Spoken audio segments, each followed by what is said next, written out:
மதிப்புமிகு 11ஆம் வகுப்பு மாணவர்களுக்கான வினாவிடை 11ஆம் வகுப்பு பொதுத் தேர்வில் எதிர்பார்க்கப்படுகின்ற வினா.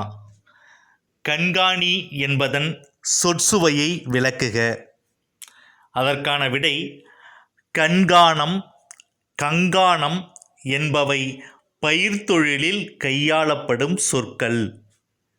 பாயிண்ட் 2, வயலில் நெல் அறுவடை செய்து களத்தில் ஒப்படை செய்யப்படும் நெல் அளவை மேற்பார்வை செய்பவரை குறிக்கும். அதாவது கண்காணி என்பதன் சொற்சுவையை விளக்குக. அதற்கான விடை கண்காணம், கங்காணம் என்பவை பயிர்த்தொழிலில் கையாளப்படும் சொற்கள். பாயிண்ட் 2, வயலில் நெல் அறுவடை செய்து களத்தில் ஒப்படை செய்யப்படும் நெல் அளவை மேற்பார்வை செய்பவரை குறிக்கும் சொல்தான் இந்த கண்காணி என்பதன் சொற்சுவை.